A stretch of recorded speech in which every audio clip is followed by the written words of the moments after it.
This is a brief presentation on special education law. Before 1961, the United States did not service special needs students. If a child was blind, deaf, had a cognitive disability, and or needed speech therapy, it was up to parents to educate them at home or pay for private assistance.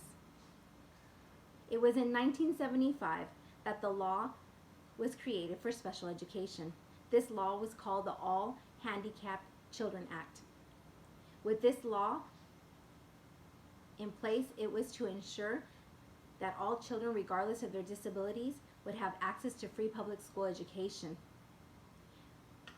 With this law, it sets a general requirement for states to meet to qualify for receipt for much needed federal funds. This is the same law that later changed to IDEA, which is now the Individuals with Disabilities Education Act. By the 1980s, there seemed to be a strong parent advocacy, and students with mild disabilities were mainstreamed with more interaction into regular classrooms. Mainstream was the model that began to be used with students with the least restrictive environment. By 1990, mainstream was to ensure the place of every student according to their capabilities. The key was to focus on students' abilities. Mainstream was to push a student's strongest subject, work their way up to more subjects, to spending half day in a regular classroom, eventually full day with support. By 2015, we were introduced to inclusion classrooms, and most districts were moving towards that. Our district currently has 9 elementary schools, and 3 of our elementary schools are hosting inclusion classrooms. Inclusion classrooms is where we have 2 teachers in one classroom, 1 regular ed teacher and 1 special ed teacher. They work together to establish movement within both local and global contents.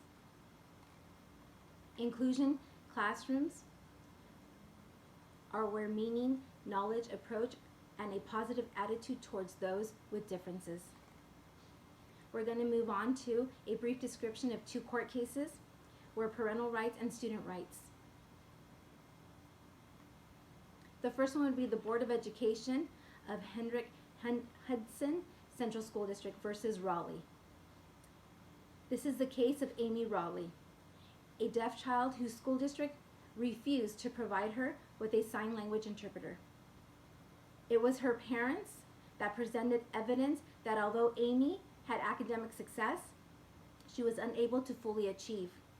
They provided results that Amy had 60% discussion in her classroom, and with an interpreter she could have close to 100%.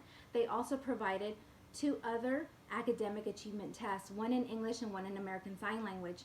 She scored average on the 1 in English, and she scored well above average on the 1 in American Sign Language. This then stated that the act did not provide appropriate education. So the court ruled 6-3 decision in favor. This goes to show that parents are the greatest advocate for their child. The next court case would be Timothy. Timothy versus Rochester, New Hampshire. Timothy was a boy with complex disabilities. He was a quadriplegic, he had cerebral palsy, and blindness. When he was 4 years old, the school board had a meeting stating that Timothy was too special for special education services, that he would not be capable of benefiting from services. About 6 months later, it was his lawyer who sent a letter stating recommended placement and an array of services.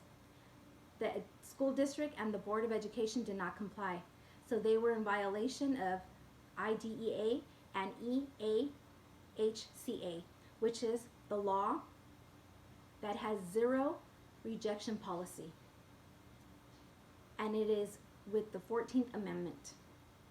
Thank you.